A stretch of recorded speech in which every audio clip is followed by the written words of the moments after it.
petite bourgade sénégalaise, peu différente de nombreuses autres, c'est Touba et sa célèbre mosquée. Nous la découvrons du haut du minaret quelque peu endormie avec ses rues vides.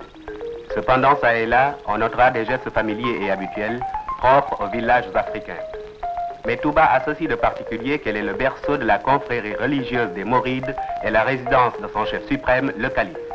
Le mot mouride tiré de l'arabe désigne à l'origine le disciple, puis dans un sens plus large, un être d'une foi ardente qui s'en remet corps et biens à son chef spirituel. Celui-ci, en revanche, veille à son salut éternel. La naissance de cette confrérie, fondée dans la deuxième moitié du 19e siècle par Cheikh Ahmadou Bamba, est à l'origine d'un renouveau de ferveur religieuse dans l'histoire musulmane du Sénégal.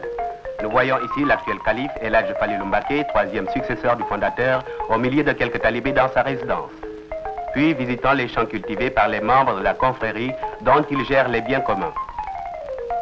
Parmi ceux-ci, on décèle une forte proportion de cultivateurs qui furent souvent des pionniers dans certaines parties du pays et dont l'ardeur au travail n'a d'égal que la foi.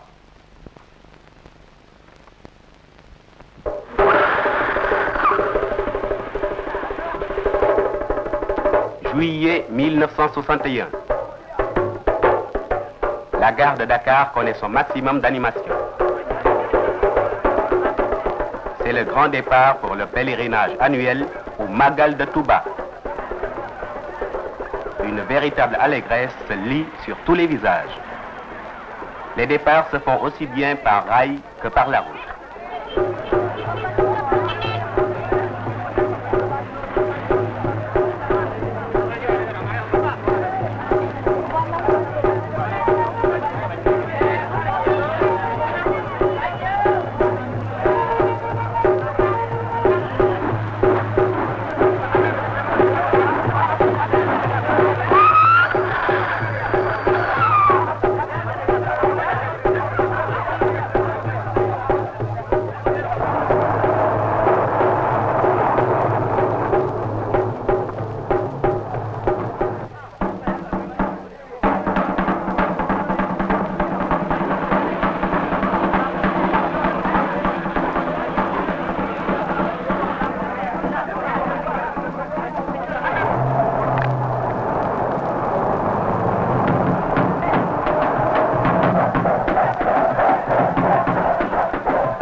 Les élans de l'âme ne sont pas incompatibles avec les tiraillements d'estomac.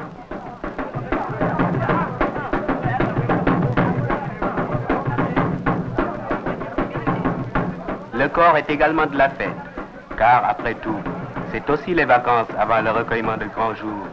Et toute cette joie est rythmée par la ferveur du tam-tam.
Grappes humaines accrochées aux wagons dans un des nombreux trains spéciaux affectés aux pèlerins témoignent du succès de la manifestation.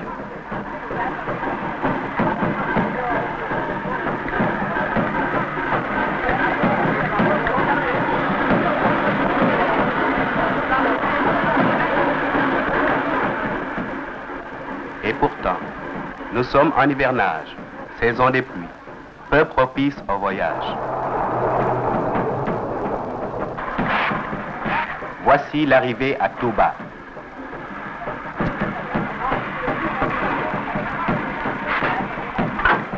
Face à l'immense mosquée.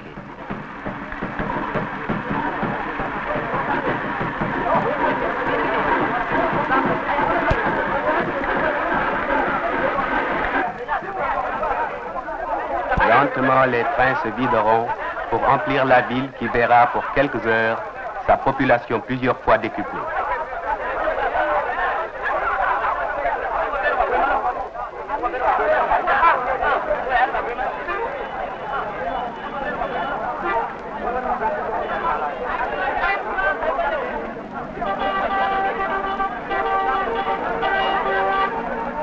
Les arrivants découvrent une ville champignon où il va falloir se loger et se ravitailler au milieu du brouhaha le plus insolite.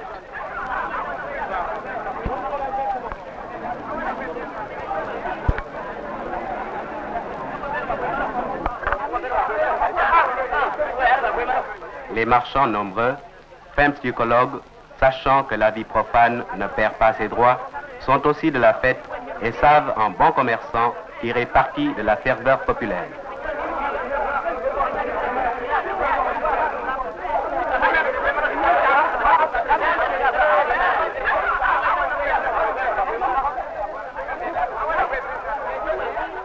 La distraction, quant à elle, est permanente. Et on aimerait être partout à la fois, mais regardons.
Dira-t-on que ce monsieur est la bosse des affaires?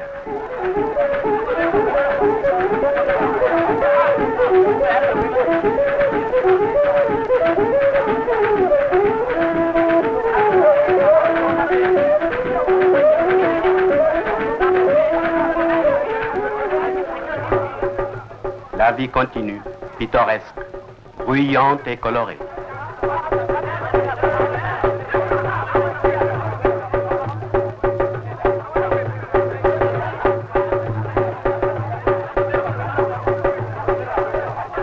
Ces images représentent des arbres généalogiques et des portraits des principaux chefs de la confrérie.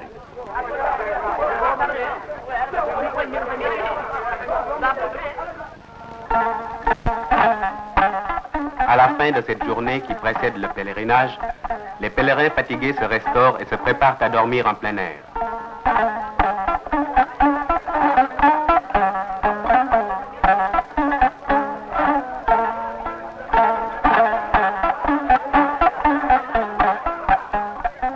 Mais il semble que nombre d'enthousiastes ne partagent guère leur avis.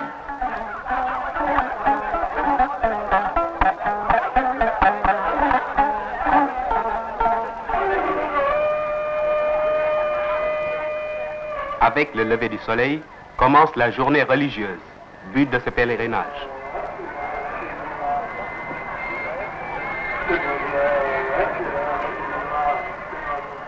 Ce lettré, à l'attitude digne et sereine, penché sur un livre de prière, c'est le calife, vénéré à l'égal d'un dieu et dont les rares sorties suscitent des enthousiasmes qui tiennent du prodige.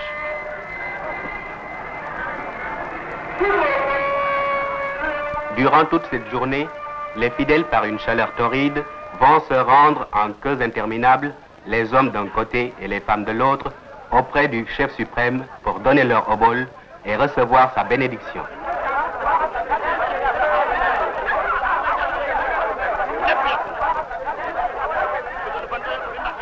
L'attente est longue, mais des spectacles imprévus permettent de prendre patience.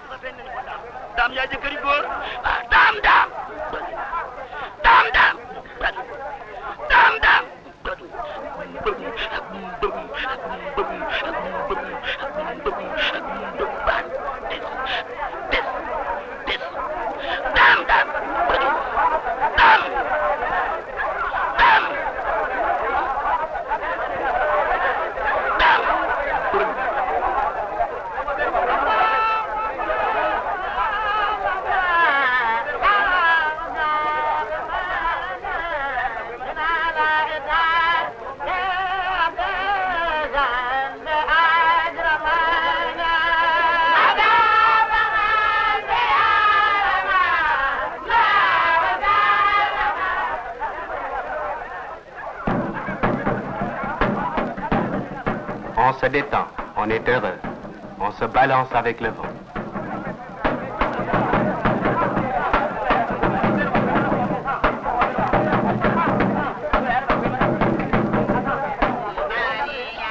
Puis, c'est la visite aux différents chefs de la confrérie. Et les fidèles se prosternent humblement en signe de respect avant de déposer leur obole.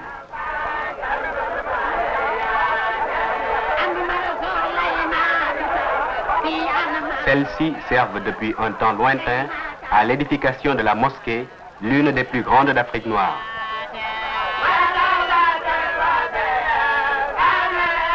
Enfin, c'est la visite au tombeau de Cheikh Ahmadou Bamba, situé au cœur de la mosquée et qui constitue une des raisons d'être de celle-ci. Là aussi, les queues sont interminables.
Au soir de cette journée religieuse, il est d'usage de clore le pèlerinage par une veillée de prières collectives et de chants.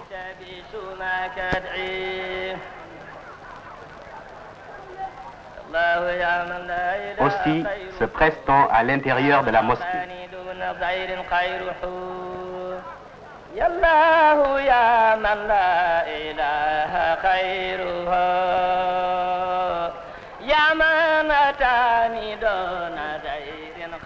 Ici, un soliste chante à tue-tête pour être entendu des milliers de fidèles.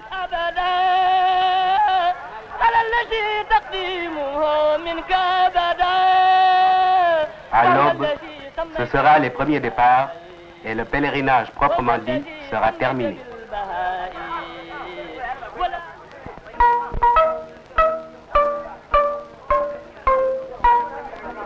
Aujourd'hui est une journée profane. C'est la clôture officielle de la manifestation en présence des autorités.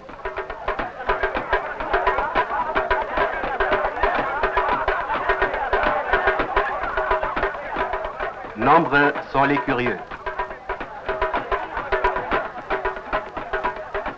Cette longue théorie d'hommes et de femmes, les Baïfal, se dirigent vers Touba afin de porter en hommage au calife un témoignage de leur ferveur, du bois destiné à la préparation du banquet de clôture du pèlerinage.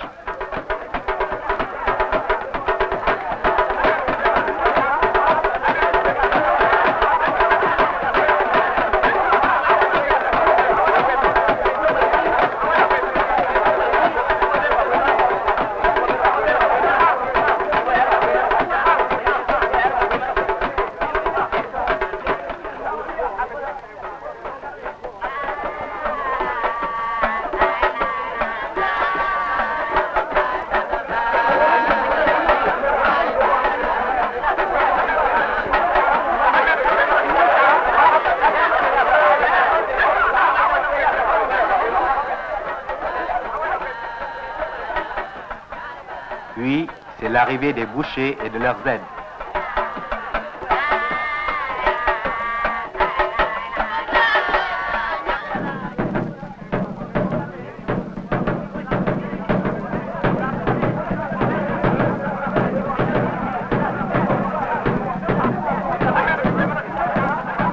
Et toujours et partout, la joie.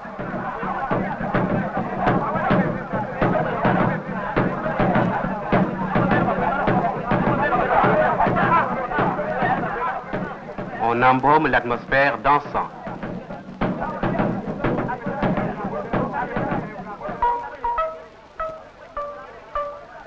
L'Afrique traditionnelle est la Jeune Afrique. Le chef du gouvernement et le grand calife des Mourides vont s'asseoir côte à côte sur la tribune.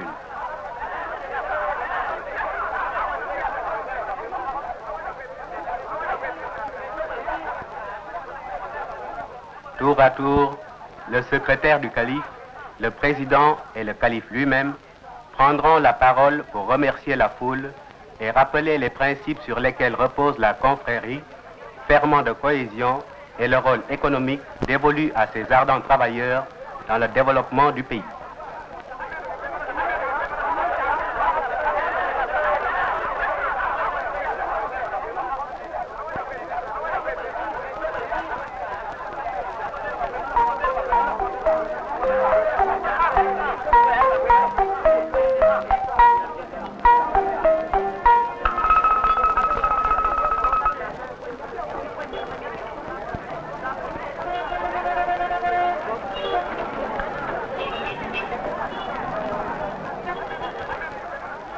Le banquet semble apprécié de ses augustes convives.